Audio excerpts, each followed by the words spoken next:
नमस्कार। विचार मंथन में आपका स्वागत है।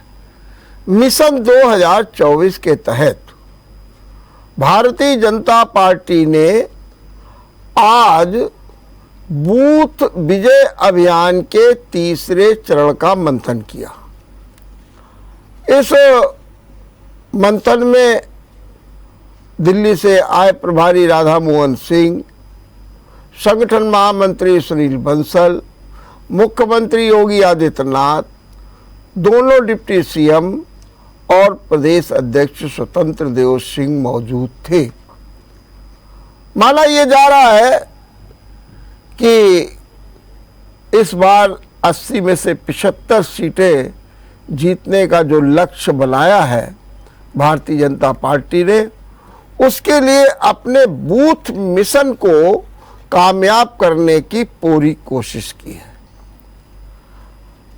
चर्चा तो ये भी है कि बूथ जीतने के लिए लाभार्थियों पर फोकस करने का फैसला किया गया है और ये भी कहा गया है कि अब लाभार्थियों की सूची बूथ स्तर पर बनाई जाए। नेता और कार्यकर्ता दोनों मिलकर के अभियान चलाएं। इसके अलावा भी कई अहम फैसले हुए हैं। आज हम इसी पर चर्चा करेंगे और इस चर्चा में भाग लेने के लिए हमारे साथ जुड़ गए हैं हमारे लखनऊ के संवाददाता आनंद चौहान। आइए उनसे पहले एक रिपोर्ट लेते हैं। आनंद, आज जो बीजेपी की बैठक हुई है उसमें क्या हुआ, क्या है? पहली बैठक है उत्तर प्रदेश सरकार बनने के बाद जो पहली बैठक की गई है, सीधे तौर पर बता दें कि ये मुख्यमंत्री योगी आदित्यनाथ और जो दोनों डिप्टी सीएम थे सुनील बंसल जी जो मंत्री थे वो इसमें शामिल हुए थे। और आपको बता दें इस बैठक में अहम फैसला लक्ष्य जो है 2024 का को लेकर के ये बैठक की गई थी कि इस बार 2024 में जिस तरह से 75 सीट लाने की 80 सीटों में 75 सीट लाने की बात कही जा रही थी, उसको लेकर के इस पे विचार किया गया और जो अपने मंत्री हैं और जो बीजेपी के कार्यकर्ता हैं उनसे भी इसकी राय ली गई कि किस तरह से क्या करेंगे। क्योंकि जब उत्तर प्रदेश सरकार दोबारा पूर्ण बहुमत से मुख्यमंत्री योगी आदित्यनाथ का साफ तौर से कहना था कि जनता हमारे ऊपर जिस तरह से भरोसा कर रही है, हम जनता के बीच में जा करके उस तरह से उस जनता को जो सहयोग है, जो कार्य चीजें हैं उनको जनता तक पहुंचाएं, अपने मंत्रियों को इसकी हिदायत दी गई है। और इसमें खास बात यह है कि मुख्यमंत्री योगी आदित्यनाथ जी का कहना था कि जब हमारी पहली बार सरकार बनी थी तो उसके बाद अब दोबारा जब बनी है, क्योंकि कोई भी ऐसी सरकार नहीं जो पलट के कार्यकाल पूरा कर ले किसी ऑब्जेक्शन के बिना, तो हमारी सरकार ने पूरा कार्यकाल किया और उसके बाद दोबारा सरकार बनी। और अब प्रधानमंत्री का जो 2024 इलेक्शन है उसको लेकर के हम लोग पूरी तैयारियां कर रहे हैं, जिनको लेकर के हम खास तौर से यहाँ पर यह मीटिंग कार्य समिति की पहली बैठक थी जिसमें कुछ लोग जो अहम भूमिका में बैठे थे और उनको निभाया। आपको बता दें कि इसमें जो मुख्यमंत्री के 8 साल पूरे, प्रधानमंत्री जो सरकार है उनका 8 साल पूरा हुआ है, कोई भी ऐसा नहीं निकली जिस पर कि किसी प्रकार की जनता के बीच हम लोग पूरी तरह से जा रहे हैं। और इसकी जो बात कही जा रही है कि लोगों के बीच, जैसे कि डूडा मिशन के तहत और स्वच्छ भारत मिशन के तहत, जैसे स्वच्छता मिशन लैट्रिन और ये शौचालय बनाने की जो बात कही जाती थी लोगों के बीच पहुंच रही है। और स्वच्छ भारत मिशन के तहत जो स्वच्छ भारत का एक लक्ष्य है मुख्यमंत्री और प्रधानमंत्री जी का, उसको भी पूरा किया जा रहा है जी। तो ये जो वहाँ पर जो बैठक हुई है 2024, तो उसके लिए क्या बता सकते हैं कि बूथ लेवल पर सुना है बहुत से कार्यक्रम होंगे, बूथ लेवल पर लाभार्थियों की सूची तैयार की जाएगी, जनता से वहाँ पर लोग मिलेंगे, विधायकों को 25-25 बूथ दिए गए हैं, मेंबर ऑफ पार्लियामेंट्स को 100 बूथ दिए गए हैं कि आपको वहाँ पर जाकर के काम करना है। क्या इस पर कोई विशेष जानकारी आपके पास है? जी हाँ, बता दें कि इस पर हर विधायक को 25 बूथ दिए गए हैं। जितने भी उत्तर प्रदेश में विधायक हैं उनको पूरे तरह से 25 बूथ दिए गए, इन पर कार्रवाई की जाएगी और बूथ स्तर पर जनता से लोग मिलेंगे, जनता के बीच जाना है और जनता से बात करनी है, क्योंकि 2024 का जो लक्ष्य है पूरी तरह से तय करना है। तो इसमें विधायकों को जो 24-25 बूथ दिए गए हैं, उनमें विधायक भी जाकर के लोगों से मिलेंगे और भी जो उत्तर प्रदेश सरकार के मंत्री हैं वो भी जाएंगे और बूथ स्तर के जो कार्यकर्ता हैं, जनता है, बूथ स्तर के जो उनके वार्ड अध्यक्ष हैं, वार्ड के लोग हैं, वो भी लोग जनता से अपील करेंगे कि जो भारत का लक्ष्य है, जो भारत को स्वच्छ बनाने का, क्योंकि बढ़ता भारत को जो बढ़ रहा है इस तरह से, उसको लेकर के पूरी तरह से उत्तर प्रदेश सरकार कार्यरत है और इन चीजों को पूरी ध्यान में रखते हुए हर विधायक, हर सांसद को ये चीजें दी गई है कि अपने कार्य क्षेत्र में जाकर के अपने जनता के बीच जाएं और जनता से रूबरू हो, जनता को हमारी नीतियों के बारे में समझाएं और जो हमारी तरफ से सुविधाएं दी जा रही हैं उनको ठीक तरह से जनता के बीच जा रही हैं कि नहीं जा रही हैं, तो इसका भी उसमें मंथन किया गया है जी।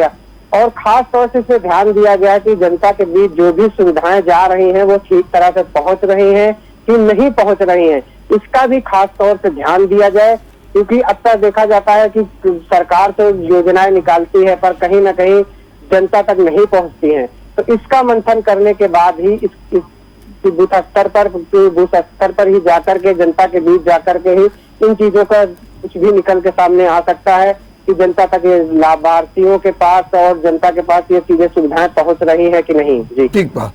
तो आनंद, हमारी जानकारी में भी आया है कि अब जो है जो बीजेपी है वो माइनॉरिटीज के वोटों पर फोकस करेगी, इसीलिए जो उनके माइनॉरिटीज के फ्रंट हैं, माने अल्पसंख्यक मोर्चा है, उसके ऊपर ज़्यादा जिम्मेदारी दी गई है और कहा गया है कि आप जाइए, लाभार्थियों से मिलिए और कहिए कि हमारी सरकार जो है धर्म पर, जात पर काम नहीं करती है, सबको समान अवसर देती है। आप इस तरीके से उन्हें अपनी ओर लाइए ताकि हमारा वोट बैंक बढ़े। क्या इस संबंध में भी कोई जानकारी आपके पास है?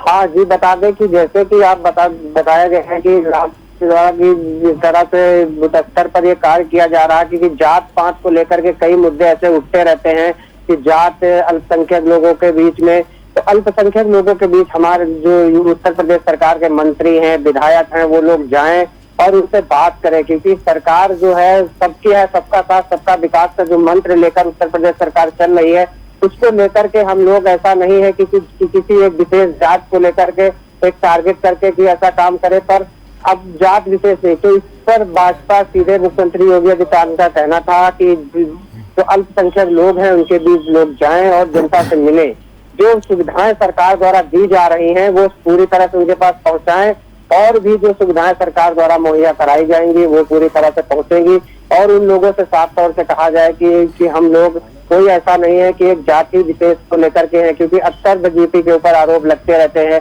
कि हिंदूवादी सरकार है, ऐसी चीजें आरोप पर अब पूरी तरह से इस पर अपने मंत्रियों को, अपने विधायकों को और बूथ स्तर के कार्यकर्ताओं को सख्त हिदायत दी गई है कि अल्पसंख्यक है, जैसे मुस्लिम समुदाय है और अन्य जाति हैं, उनके पास जाए तो उनसे बात करें और उनको एक सांत्वना दे कि हम लोग पूरी तरह से कार्यरत हैं और हम लोग जो हैं सबके लिए हैं, ऐसा नहीं है कि किसी और चीजें हैं। तो इन चीजों को भी ध्यान में रखा जा रहा है और अब इन पर पूरा फोकस किया जाएगा, क्योंकि 2024 का जो लक्ष्य है वो बहुत बड़ा लक्ष्य है, उसको तय करना है।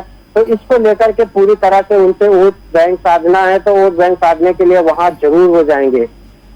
अच्छा, दूसरी चीज एक भी कोई बात सामने आई है कि मीटिंग में कुछ ऐसी भी चर्चा हुई है कि हम लोगों को थोड़ा सा ऐसे विवादित बयान नहीं देना चाहिए, विवादों से बचना चाहिए जिससे कि माहौल खराब हो और हमको संयम से वार्ता करनी चाहिए।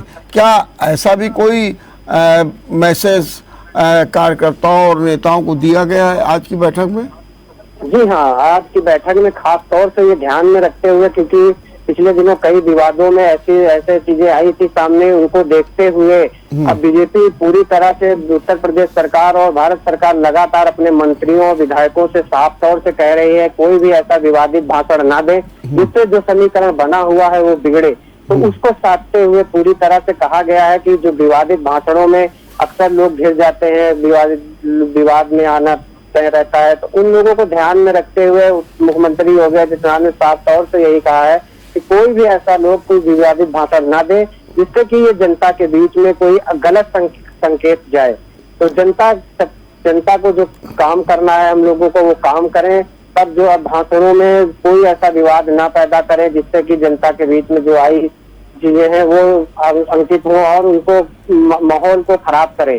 क्योंकि उत्तर प्रदेश एक उत्तम प्रदेश, क्योंकि दंगा मुक्त, और जब से हमारी सरकार, उनका कहना था कि जब से हमारी सरकार आई दंगा मुक्त भी हुआ है, और जो दंगाई थे वो कहीं ना कहीं सिलेंडर हैं, जो माफिया थे वो अब अंडरग्राउंड हैं। तो इन चीजों को भी ध्यान में रखते हुए कई ऐसी चीजें इस बैठक में सामने आई थी। तो एक बात जरा ये भी बताइए कि जब आप वहाँ गए होंगे कवर करने के लिए, तो इस समय बीजेपी के नेता और कार्यकर्ताओं में काफ़ी खुशी है या बहुत उल्लास है, क्योंकि अभी उन्होंने जिस तरीके से 2 चुनाव जीते हैं तो उनको लेकर के उनमें विशेष उत्साह है।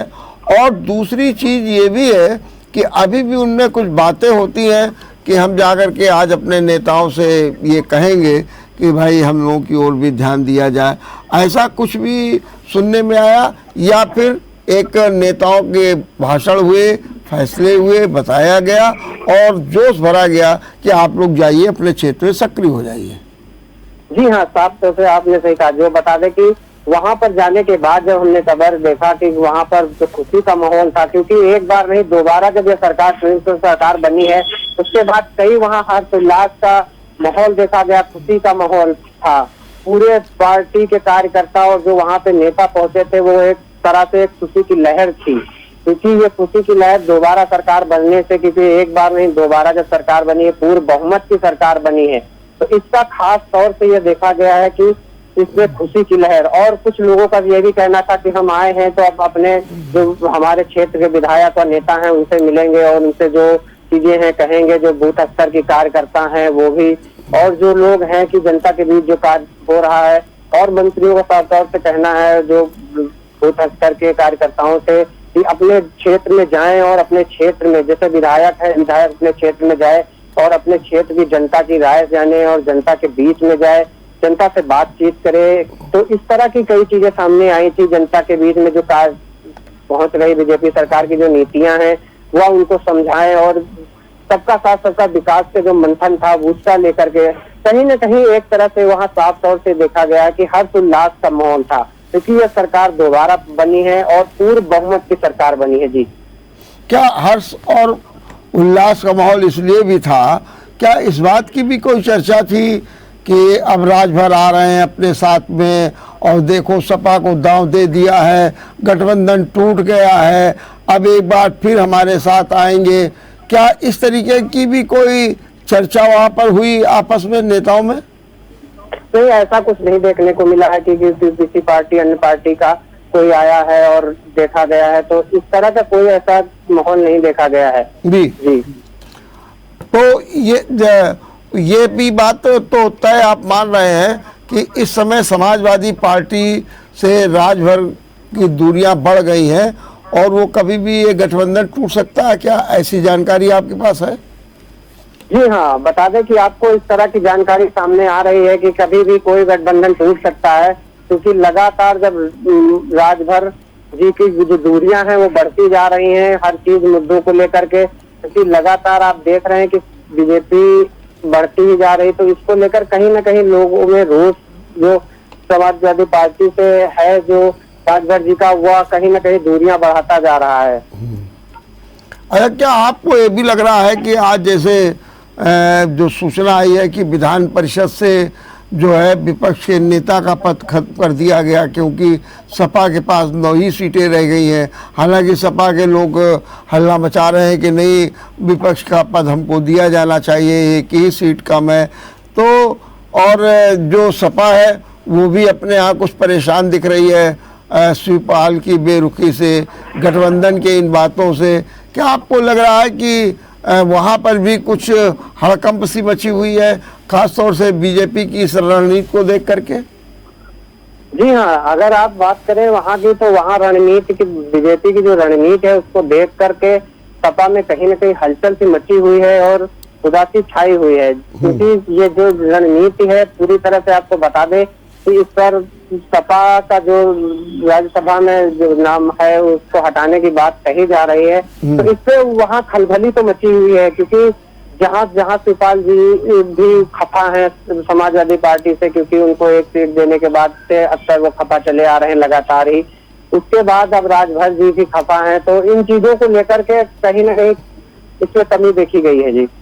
तो इससे जो है बीजेपी का खेमा तो काफी उत्साहित होगा, या फिर अखिलेश और आजम खान मिल करके एक नई रणनीति तैयार कर रहे हैं बीजेपी से मुकाबले के लिए?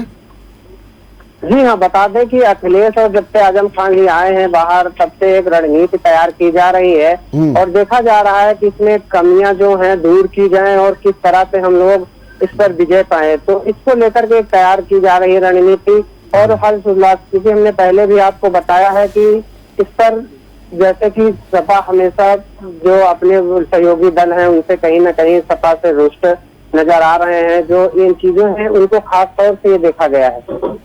आनंद, आप तो फील्ड में भी रहते हैं, जनता से भी जुड़ते हैं और जनता की बात को भी समझते हैं। आपको क्या लगता है कि जनता में इस समय बीजेपी का क्या रुख है? जी बता दें कि अगर जनता की हम बात करें तो जनता में बीजेपी का रुख तो साफ तौर से बहुत अच्छा है, क्योंकि जब राशन फ्री का अभियान चलाया गया था तो इन चीजों को जनता के बीच में अक्सर, क्योंकि कोरोना महामारी जो थी, कोरोना महामारी से उत्तर प्रदेश सरकार निपट कर आई है और जनता को जो भूखे गरीब थे उनको राशन वितरण किया गया। अभी 3 महीना फिर बढ़ाने की बात कही गई है। तो इसको लेकर के जनता के बीच में काफी हर्ष है, उल्लास है, क्योंकि उनको बीजेपी सरकार ही जो है साफ तौर से देखी जा रही है कि बीजेपी सरकार ही इनको राशन दे रही है। इन चीजों को जनता बहुत वो लाइक कर रही है जी।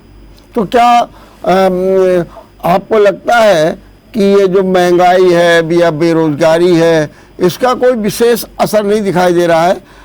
इस ये जो बात करें जी, अगर बात करें तो महंगाई और बेरोजगारी की, तो उस पर कहीं ना कहीं रोष तो है जनता का, पर कहीं ना कहीं जो गरीब तबके के लोग हैं उनका साफ तौर से यही कहना है कि अगर मान लो महंगाई तो है, मगर अगर ये सरकार महंगाई के साथ साथ अगर हम लोगों को राशन पानी ना देती तो हमारे भूखे बच्चे मर जाते। तो इन चीजों को भी जनता देख रही है, क्योंकि जनता के बीच में ये चीजें खास तौर अहमियत रखती हैं कि जनता जिस तरह से भूखमरी के कगार पे थी और जब बीजेपी सरकार ने इनको राशन मुहैया कराने की बात कही, उसके बाद जो गरीबी, नौजवान की अगर हम बात करें तो नौजवान युवकों में जो कामकाज को लेकर के, इन चीजों को लेकर के रोष देखने को कहीं ना कहीं मिल रहा है। तो इन चीजों से दिक्कत तो कहीं ना कहीं है जी। इस बीच हमारे साथ एक मेहमान जुड़ गए हैं, आइए हम उनसे भी जरा बात करते हैं।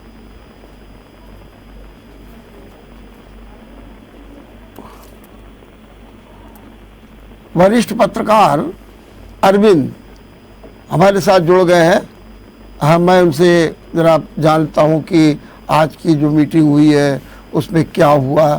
अरविंद जी, मैं आपका बहुत बहुत स्वागत करता हूं। जी धन्यवाद। अरविंद जी, आज बीजेपी की एक अहम बैठक हुई और उसमें ये कहा जा रहा है कि ये बूथ विजय अभियान की तीसरे चरण की बैठक है।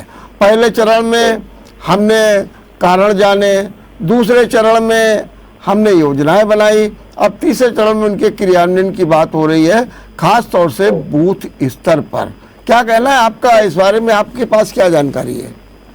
देखिए, ये जो बूथ कमेटियों का है उसका एक फॉर्मेट जो है भारतीय जनता पार्टी ने बनाया जी। और ये सब भले ही राष्ट्रीय अध्यक्ष उनके जेपी नड्डा जी अभी भी है, लेकिन ये सारे जो बूथ मैनेजमेंट और इस तरह का काम हो रहा है उसमें जो है अमित शाह जी की बहुत बड़ी भूमिका है। तो अभी भी ये मान के चलिए कि पर्दे के पीछे जो है पार्टी संगठन को मजबूत करने के लिए योजनाएं हैं वो उसकी कमान एक तरह से गृह मंत्री अमित शाह के पास ही है। अभी हर जनपद में उन्होंने एक दिया था जिसमें कई कॉलम थे कि उसको भरना है और बूथ के हर वे उसमें क्या था कि जिस तरह आप देखते होंगे कि सरकारी फॉर्म होता है कि कितने लोग, कितने कुल मतदाता हैं, उसमें कितने हिंदू हैं, फिर हिंदुओं की उपजातियां कितनी, मुसलमान है कितने हैं, उसमें फिर सरकारी सेवा में लोग कितने हैं और कितना वोट पिछली बार पड़ा था, कितने लोग वोट देने नहीं गए।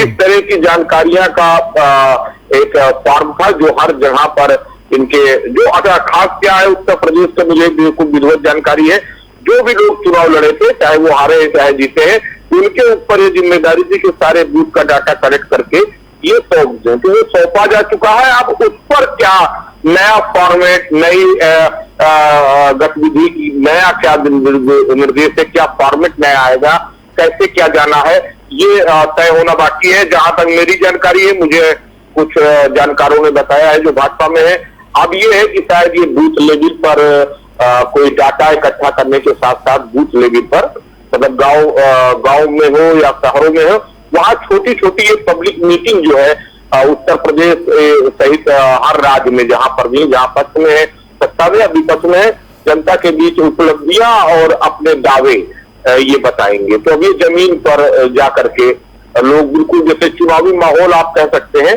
कि आपको हमको देखने मिलेगा कि 1 महीने के अंदर चुनावी माहौल, और उसकी शुरुआत अगस्त क्रांति के 9 अगस्त से हो सकती है, 15 अगस्त को फिर मतलब कोई भी जो राष्ट्रीय पर्व होगा उस पर भारतीय जनता पार्टी के कार्यकर्ताओं की बूथ स्तर पर सक्रियता दिखेगी। एक बात अरविंद जी जरा ये बताइए कि मैंने सुना है कि बूथ को 4 श्रेणियों में इन लोगों ने बांट दिया है और बूथ स्तर पर लाभार्थियों की सूची बनाने के लिए भी कह दिया है और कहा कि सबके पास जाकर के ये संदेश दीजिए कि भारतीय जनता पार्टी सबके साथ व्यवहार करती है, धर्म जाति सबसे दूर होकर के काम करती है। तो क्या इनका इस समय फोकस लाभार्थियों पर ही है? नहीं, ये हो चुका है। मैंने अभी बताया ना कि कई उसमें फॉर्मेट थे, उसमें लाभार्थी कितने हैं या ऐसे लोग आपको अगर जनसंपर्क में मिलते हैं जो जिनको कोई लाभ मिलना चाहिए था तो उनको आप दर्ज करेंगे, ये सब ये कर चुके हैं। अब मुझे जो जानकारी अब करना क्या है कि जैसे कोई लाभार्थी समूह है, मान लीजिए एक वार्ड है, अभी नगर पालिका के चुनाव होने जा रहे हैं, तो अभी एक वार्ड में मान लीजिए कई गलियां हैं, अब उस गली में मान लीजिए 50 परिवार लाभार्थी है, तो 50 परिवार लाभार्थी का मतलब सीधा सीधा हो गया कि इस परिवार में कम से कम 250 वोटर्स मेंबर्स और वोटर्स मिला के 200, 250, 300 होंगे। तो उनकी मीटिंग पर भारतीय जनता पार्टी करने जा रही है कि उनकी मीटिंग मतलब एक टेंट, सामियाना या कोई हाल, इस तरह की एक पब्लिक फोरम पर उनको साथ ला करके मीट टूगेदर करके, और जो छूट रहे हैं कि जिन्होंने कहा हमको नहीं मिला, हमको भी शौचालय नहीं मिल पाया, हमको आवास नहीं मिल पाया, या हमको कोई चीज नहीं उपलब्ध, हमको वजीफा नहीं मिल रहा है, या हमको अभी जैसे एक अग्निवीर योजना आई है उसके फॉर्म किन लोगों ने भरे कि नहीं भरे, इसके भी प्रयास जो है भाजपा के लोग जाकर की योजनाओं के बारे में बताएंगे। 1-to-1 कैंपेनिंग जैसे आप इलेक्शन कैंपेन होता है उस तरह सरकार की, योगी और मोदी सरकार की उपलब्धियों को बताने का एक कार्य योजना बनने की जानकारी मिल रही है, जिसको पार्टी के वर्कर्स जो है वार्ड में, बूथ लेवल पर वार्ड में, गांव में, कस्बों में जाके बताएंगे। ये जानकारी एक बड़ा कड़वा प्रश्न ये है अरविंद जी कि अगर ये लाभार्थी माने खास तौर से फ्री राशन वाली बात को समाप्त कर दिया जाए, कि अभी तो सरकार 3-3 महीने बढ़ा रही है, तो क्या उसका कोई इम्पैक्ट पड़ेगा अगर वो समाप्त कर दे फ्री राशन वाली सुविधा? नहीं, इम्पैक्ट किस नजरिए से? वोट के अगर राजनीतिक और वोट के रूप में अगर उसको असर पड़े तो केवल एक चीज के कारण ना वोट मिलता है, ना एक चीज के कारण वोट नहीं मिलेगा जी। लेकिन ये किसी भी तरह से अभी ऐसी स्थिति नहीं है कि निर्बल वर्ग को जो राशन दिया जा रहा है उसको सरकार को विड्रा करना चाहिए, सरकार को उसको बढ़ाते रहना चाहिए। और एक चीज नहीं है, कई चीजों पर मिल करके भारत का मतदाता, उत्तर प्रदेश का मतदाता वोट करता है। जिन लोगों को भी गलतफहमी है कि किसी एक योजना के कारण या किसी एक सेंटीमेंट या किसी एक एक्ट या एक पॉलिसी के कारण वोटर्स जाकर के वोट दे देता है, तो केवल वो एक पॉलिसी होती है, वो पॉलिसी होती है कि आप कम्युनल बेसिस पर बात करें कि हमारी बिरादरी का या हमारे धर्म का वोट है। उसके अलावा जो भी वोटिंग होती है वो कई मुद्दों पर लोग बात करते हैं, घर घर बात होती है, घर घर डिबेट होता है। अब पुराने तरह का मामला वही रहा कि घर में भी कोई कह दे कि सबको वोट दीजिए, हमारा वोटर्स, हमारा लोकतंत्र स्वस्थ, समृद्ध और बहुत परिपक्व हो रहा है। कुछ और कमियां जो है वो आने वाले समय में धीरे धीरे दूर होगी। शिक्षा के साथ साथ हमारी डेमोक्रेसी, हमारा लोकतंत्र बहुत मजबूत हो रहा है। अरविंद जी, आखिरी सवाल अगर हम जिक्र न करें तो थोड़ा अधूरा लगेगा। एक और बीजेपी इतनी तेजी के साथ अपनी तैयारियां कर रही है, माइनॉरिटीज में भी घुसने की बात हो रही है, यादव वोट बैंक में भी घुसने की बात हो रही है, वहीं दूसरी ओर समाजवादी पार्टी को आप किस रूप में देख रहे हैं, जहां पर तो गठबंधन टूट रहा है, जहां पर विधान परिषद में विपक्ष के नेता का जो है पद भी समाप्त हो गया है। ऐसी विषम परिस्थितियों में आप सपा को कहां पाते हैं? समाजवादी पार्टी बहुत मजबूत पार्टी है जी। समाजवादी पार्टी को किसी की सलाह की जरूरत नहीं है। ये ऐसा समाजवादी पार्टी के राष्ट्रीय अध्यक्ष अखिलेश यादव जी कह चुके हैं। और जब लोकतंत्र में कोई नेता ये सार्वजनिक रूप से कह देता है कि मुझे किसी की सलाह की जरूरत नहीं है, मैं मजबूत हूँ, तो उसकी मजबूती का प्रदर्शन जो आने वाले चुनाव में होता है उससे आकलन होता। हमारे उस पर फिर टिप्पणी करने का पत्रकारों के भी या राजनीतिक विश्लेषकों का कुछ रह नहीं जाता है, क्योंकि फिर वो बहुत मजबूत है। यही हमको मानना पड़ेगा जब तक अगले किसी चुनाव का रिजल्ट नहीं आता है। ठीक बात, बहुत बहुत धन्यवाद अरविंद जी, बहुत बहुत धन्यवाद। आपने बहुत अच्छे ढंग से अपनी बात की, बहुत बहुत धन्यवाद। ब्रेक के बाद आपका एक बार फिर स्वागत है। हम चर्चा कर रहे हैं 2024 के चुनाव की, जिसको लेकर के भारतीय जनता पार्टी अगर कहे तो एक तरीके से अभी से युद्ध स्तर पर उतर आई है। एक एक डाटा तय करना, एक एक लोगों से मिलना, हर बूथ को जीतना, ये एक नई धारणा के साथ, ये एक नए विचार के साथ, नए फैसले के साथ भारतीय जनता पार्टी मैदान में उतरी हुई है। लेकिन ये बात भी सही है कि एक और भारतीय जनता पार्टी अपने इस उत्साह के साथ लगी हुई है, वहीं दूसरी अगर हम समाजवादी पार्टी को देखें जो विपक्ष है, वो अपने ही आंतरिक कलह में जूझ रही है। गठबंधन जो थे वो टूट गए। अब सवाल कभी कभी ये भी उठता है कि समाजवादी पार्टी के साथ गठबंधन चल क्यों नहीं पाते हैं। कांग्रेस गठबंधन हुआ, टूट गया, बसपा गठबंधन हुआ, टूट गया। अब इस बार जो है छोटे छोटे दलों से भी इन्होंने जोड़ करके गठबंधन किया, वो भी टूट गया। अब ये ऐसी कौन सी बात है? अब कुछ लोग कह सकते हैं कि ये महत्वाकांक्षा है, कुछ लोग कह सकते हैं कि ये अपनी अपनी पकड़ है, कुछ लोग ये कह सकते हैं कि इसमें पीछे से परोक्ष रूप से और जो सत्ताधारी दल है या जो बीजेपी है उनकी रणनीति है, और इन सब कारणों को लेकर के ये सब जो है ऊधम सी मची हुई है। अब देखिए, रात भर तो अपने बोल के लिए बिल्कुल तैयार रहते हैं। अब उन्होंने सीधे सीधे कह दिया कि बतावे अखिलेश की गठबंधन रखना कि नहीं रखना। अब ये सीधी सीधी बातें हो रही हैं। तो मेरा सवाल सीधा सीधा ये है कि एक और ये, दूसरी ओर आजम खां को लेकर के ठीक इसी बीच में हमारे साथ जुड़ गए हैं बीजेपी के नेता शमसी आज़ाद। आज़ाद जी, आपका बहुत बहुत स्वागत है। आप मेरी आवाज़ सुन रहे हैं? जी जी, बहुत बहुत स्वागत, बहुत बहुत धन्यवाद आपका भी सर। आज़ाद जी, आज की जो बैठक हुई बीजेपी की, मेरे हिसाब से उसमें इस बात पर बहुत फोकस किया गया कि माइनॉरिटीज़ में हम अपना आधार बढ़ाएं, और इसके लिए जो माइनॉरिटीज़ के फ्रंट माने जो अल्पसंख्यक मोर्चा है उसको पूरी तरीके से तेज करने, सक्रिय करने की बात की गई है, फैसला किया गया। क्या इस संबंध में आपके पास कोई जानकारी है? क्या आप बताएंगे?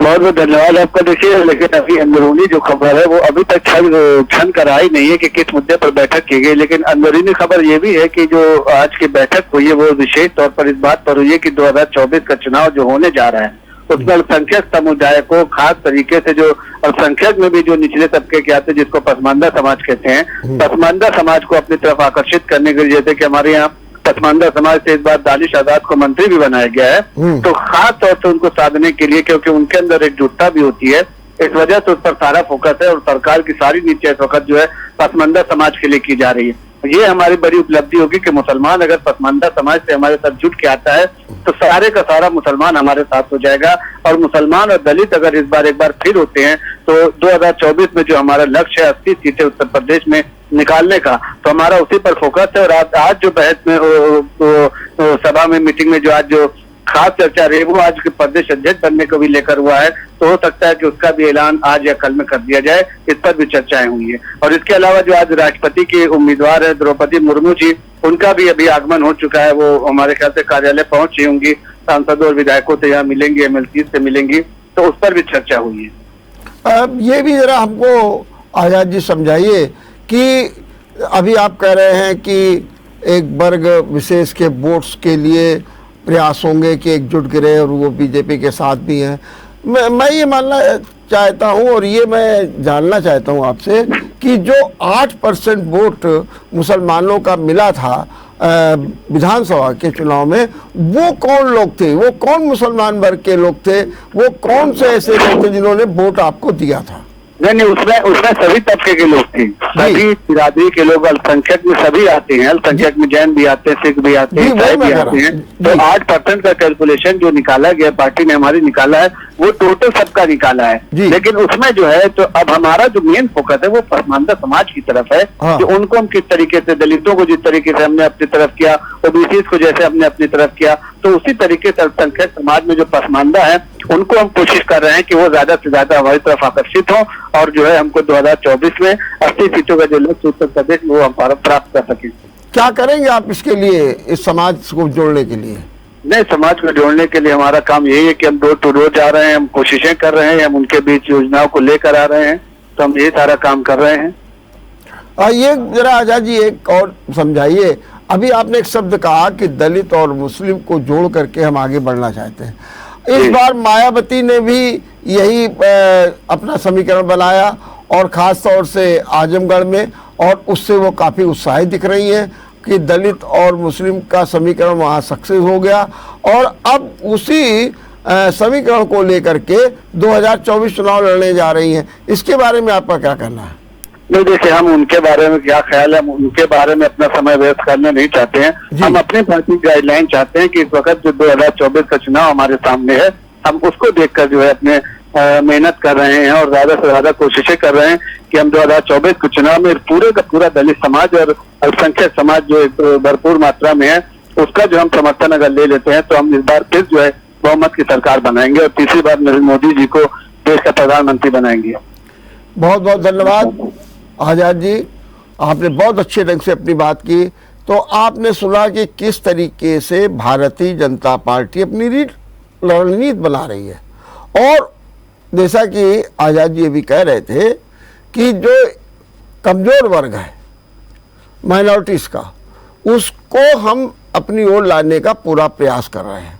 और उन्होंने कहा कि उसी समाज से भी मंत्री बने हैं और हमारा पूरा फोकस इस बात पर है कि माइनॉरिटीज और दलित, माने सीधा सीधा मुस्लिम और दलित, इन दोनों को भी अपने पाले में ले आया जाए। और अगर ये दोनों पाले में आ जाते हैं तो निश्चित तौर पर जो 75 का लक्ष्य बनाया गया है 80 सीटों में से, उसे पूरा किया जा सकता है, इसमें भी दो राय नहीं है। लेकिन अब सवाल उठता है कि दलित का कैसे वोट पूरा मिलेगा, क्योंकि निश्चित रूप से अभी भी दलितों का एक वर्ग है जो मायावती के साथ भी जुड़ा हुआ है। जहाँ तक मुसलमानों की बात है, पिछले विधानसभा चुनाव में ये तो सर्वविदित है कि किस तरीके से मुसलमानों ने सपा को वोट दिया। हालांकि चुनाव नहीं जीत पाई सरकार बनाने के लिए सपा, और उसके कारण बीजेपी से भी कहीं ना कहीं से आवाज़ हुई और फिर वो आजम खां को लेकर के हुई है। लेकिन झटका तो लगा है कि आजमगढ़ और रामपुर में जो समीकरण के हिसाब से चुनाव जीतना चाहिए था सपा को, वो नहीं जीत पाए। बल्कि सच बात तो ये है कि रामपुर में तो स्थितियाँ और दूरियाँ और बढ़ गई हैं, ये बात है। लेकिन इससे भारतीय जनता पार्टी जरूर उत्साहित है और भारतीय जनता पार्टी का मानना है कि अगर हम इस दिशा में भी आगे बढ़े तो लाभ होगा। देखिए, भारतीय जनता पार्टी की नीति अपनी साफ है। भारतीय जनता पार्टी अपने वोट बैंक को समझ रही है कि हमारा ये वोट है। अब वो नए वोट बैंक की तलाश कर रही है। वो उन क्षेत्रों में जाना चाहती है जहां से उसको वोट नहीं मिल रहा है और उस वर्ग को साधने के लिए पूरे प्रयास हो रहे हैं। जैसा कि अभी बताया जा रहा था, उस वर्ग को साधने के लिए ये भी देखा जा रहा है कि उस वर्ग को जो लाभ की योजनाएं हैं वो वहां तक पहुंची कि नहीं पहुंची है, उस क्षेत्र में या उस वर्ग के लोगों में क्या समस्याएं हैं, उस वर्ग के लोगों की क्या पीड़ा है, उनकी व्यक्तिगत क्या समस्या है, और इस तरीके से उसे पुनर्जीवित करने का एक बड़ा काम जो है भारतीय जनता पार्टी कर रही है। अब वही दूसरी ओर फिर बार बार वही आती है कि भारतीय जनता पार्टी तो अपना काम कर रही है, लेकिन वही बात है कि अभी हमारे भारतीय जनता पार्टी के नेता आज़ाद जी कह रहे थे कि वो मायावती के बारे में मैं कुछ कह करके अपना समय नहीं बर्बाद करना। आज ये स्थिति हो गई है। अरे विपक्ष तो बहुत मजबूत होना चाहिए। विपक्ष, और विपक्ष अगर देखा जाए तो उत्तर प्रदेश में लगातार गिर रहा है। अभी मैं चर्चा कर रहा था विधान परिषद की, विधान परिषद में कांग्रेस 0 हो गई है, 0, और बसपा का केवल 1 वोट, केवल 1 वोट, और सपा के 9 और 73 वोट बीजेपी के हैं। आप देखिए जरा, 73 वोट है, 9 वोट सपा के हैं, कांग्रेस 0 पर चली गई है और बसपा के पास केवल 1 है। तो ऐसी स्थितियों में, जो ऐसी विषम स्थितियां बनी हुई हैं विपक्षी, तो निश्चित रूप से बीजेपी ने जो अपना एक नया रास्ता खोजा है और नए वोटों की तलाश करना, नए वोटों में जाना, नए वोटों में पैठ बनाना, क्योंकि बीजेपी ने ये समझ लिया है कि कौन कौन से वोटर हमारे पास नहीं हैं। अब उन्हीं वोटरों को जोड़ने के लिए सीधा सीधा काम बीजेपी कर रही है। जैसा कि हमारे लखनऊ के रिपोर्टर बता रहे थे, अभी वरिष्ठ पत्रकार अरविंद विद्रोही बता रहे थे, और अभी भाजपा के नेता बता रहे थे कि किस तरीके से वो रणनीति को अपना करके बीजेपी 2024 में जुटना चाहती। और एक बात और भी है, बीजेपी की एक ये भी रणनीति है कि अपने नेताओं और कार्यकर्ताओं को व्यस्त रखो, उनको बताओ, उनको काम में लगाओ, क्योंकि जब नेता और कार्यकर्ता दोनों खाली होते हैं तो निश्चित रूप से पार्टी में भी कहीं ना कहीं खिंचाव आता है, पार्टी में कहीं ना कहीं दूरियां बढ़ती हैं, पार्टी में भी कहीं ना कहीं जो है आधार खिसकता है। तो ऐसी स्थिति में वो अपने कार्यकर्ताओं को और जो नेता हैं दोनों को काम में लगा देते हैं। और जैसे कि अब कहने को कैसे कहा जा सकता है कि भाई 2024 का चुनाव तो अभी बहुत दूर है, लेकिन नहीं, अभी से आधार मजबूत करो, एक एक आंकड़ा तैयार करो, अपने अपने क्षेत्र की बात करो। और ये नहीं है कि केवल नेताओं और कार्यकर्ताओं को लगा, जनप्रतिनिधियों को, कि विधायकों को कहा गया कि आप कम से कम 25 बूथ, और सांसदों से कहा गया है कि 100 बूथ जाइए। और एक और भी है, उसका भी परफॉर्मेंस देखा जाएगा कि जो बूथ आपके पास हैं वो आपने फिर से जीते हैं या नहीं जीते हैं, और उसमें क्या कमियां रह गई, और अगर कमियां हैं तो आपको बीच में बताना चाहिए। मतलब समीक्षा भी होती रहेगी बार बार, ये भी अपने में एक अनूठा है। तो बीजेपी पूरी तरीके से सक्रिय, और ये कहा जाता है कि बीजेपी एक चुनावी मूड में रहती है, और वही चुनावी मूड का फल है कि आज बीजेपी ने अपने बूथ विजय अभियान के तीसरे चरण का मंथन करके और नए नए क्षेत्रों में अपना आधार बढ़ाने का जो प्रकल्प लिया है वो अपने में अनूठा है। और निश्चित रूप से इससे भारतीय जनता पार्टी को एक नया संबल मिलेगा, बल मिलेगा। और ये बात भी बिल्कुल सही है कि जो लाभार्थी हैं वो पूरी तरीके से बीजेपी के साथ जुड़े हुए हैं। अब बीजेपी कर क्या रही है? बीजेपी ये कर रही है कि उन लाभार्थियों को समेटे हुए उनको अपनी ओर जोड़े रखने के लिए इसके लिए विविध प्रकार के कार्यक्रम किए जाएंगे। अब जो भी कार्यक्रम होंगे उनको जो है बाकायदे जो उन्हीं बूथों में किया जाएगा जहां से उनको अपने नए वोटों की तलाश है, जहां से वो अपने नए वोट लेकर के आएंगे, इसलिए वो सारे कार्यक्रम वही होंगे, चाहे कोई जयंती हो, चाहे सहभोज हो, चाहे अभी देखिएगा आप जो राष्ट्रीय पर्व आ रहा है 15 अगस्त, आप देखिएगा बीजेपी किस तरीके से छा जाएगी कि पूरे प्रदेश में। तो ये अभियान तेजी के साथ चल रहा। हमारे साथ इसी बीच में जुड़ गए हैं सपा नेता अब्दुल मोइन खान। अब्दुल मोइन खान जी, मैं आपका बहुत बहुत स्वागत करता हूं। जी नमस्कार। नमस्कार वर्मा जी। अब्दुल जी, ये बताइए कि भारतीय जनता पार्टी तो बहुत तेजी के साथ 2024 के चुनाव में जुट गई है। अब तो वो माइनॉरिटीज में भी तेजी के साथ काम करके उस वोट को भी बटोरने में लग गई है। लेकिन पता नहीं सपा को क्या हो गया कि सपा ने और रहा साथ तो अपनी सब इकाइयों को भी भंग कर दिया, गठबंधन से भी झगड़ा चल रहा है, आजम खां भी किसी तरीके से जो है मान नवल करा रहे हैं, शिवपाल की स्थिति अपनी है। ऐसे में आप लोगों को क्या लगता है, कभी निराशा नहीं होती है कि हमारी पार्टी के साथ क्या हो रहा है? देखिए, समाजवादी पार्टी के राष्ट्रीय अध्यक्ष माननीय अखिलेश यादव जी ने विधानसभा चुनाव के बाद कमेटी भंग करने के लिए कहा था, लेकिन उपचुनाव लगे थे जिसकी वजह से विस्तारीकरण कमेटियां भंग होना स्वाभाविक एक प्रक्रिया है।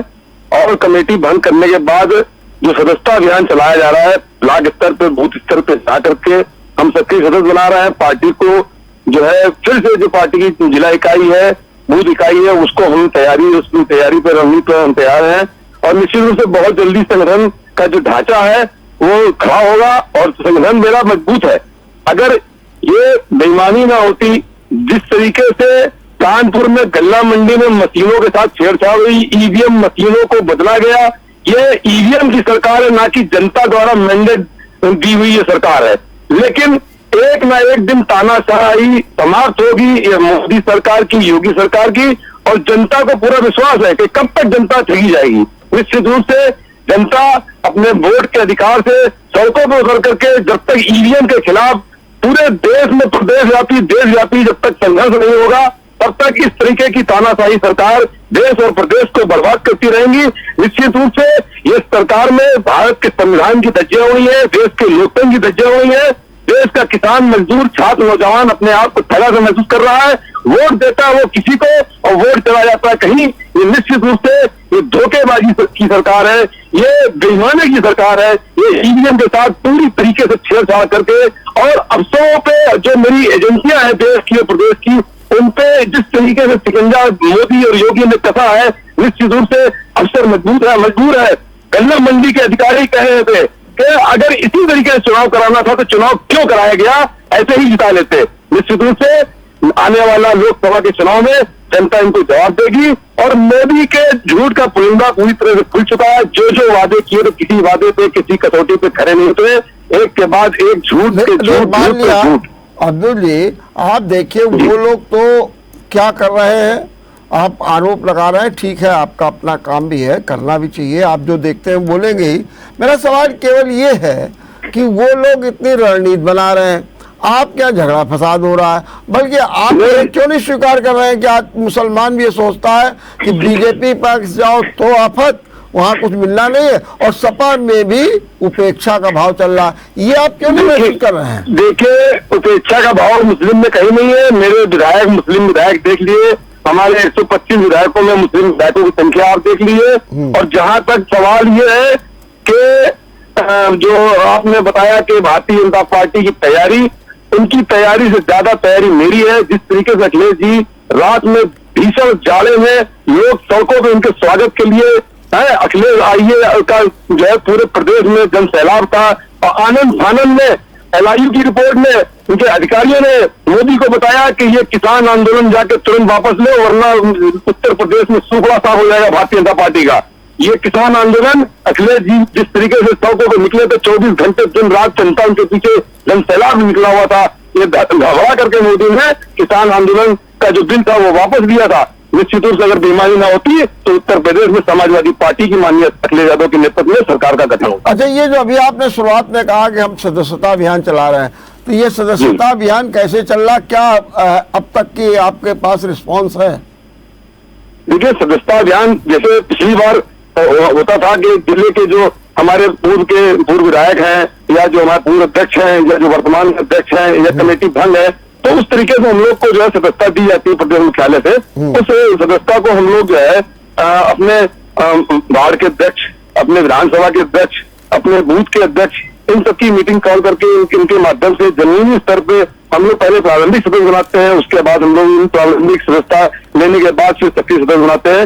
ये पहले से चलता चला आ रहा है और निश्चित रूप से भारी संख्या में लोग सक्रिय सदस्य बनने के लिए समाजवादी पार्टी के तैयार हैं। चलिए, बहुत बहुत धन्यवाद अब्दुल जी, आपने बहुत अच्छे ढंग से बातचीत की। और अभी आपने सुना कि अब्दुल मोइन जी कह रहे हैं ठीक है, बीजेपी वाले अपने रणनीति बनाए, हम भी बहुत मजबूत हैं। और उन्होंने बताया कि इस समय हमारा एक सदस्यता अभियान चल रहा है और ये सदस्यता अभियान निश्चित रूप से हमें एक और बल प्रदान करेगा। और उनका ये भी कहना है कि हम कहीं से कमज़ोर नहीं हैं। हालांकि उनका आरोप है कि किस तरीके से चुनाव में गड़बड़ी हुई, EVM की बात उन्होंने की, गल्ला मंडी के लोगों की बातचीत की, वो उनका अपना फर्ज था, लेकिन वो अपनी पार्टी को कहीं से भी कमज़ोर नहीं मान रहे हैं। और उन्होंने इस बात का भी जोरदारी के साथ खंडन किया कि मुसलमानों में किसी भी प्रकार की नाराज़गी है। बहरहाल 2024 का चुनाव वास्तव में दिलचस्प भी होगा और एक ऐसा संघर्ष होगा जो राजनीति को एक नई दिशा भी देगा। देखते रहिए विचार मंथन। नमस्कार। अगर आपको हमारा वीडियो पसंद आया हो तो हमें लाइक करें, सब्सक्राइब करें और ज्यादा से ज्यादा शेयर करें। और हाँ, बेल आइकॉन दबाना ना भूलें ताकि हर खबर का अपडेट आप तक पहुंचे तुरंत। आप हमें इंस्टा, ट्विटर और फेसबुक पर भी फॉलो कर सकते हैं। हमारी ID है @JMT News।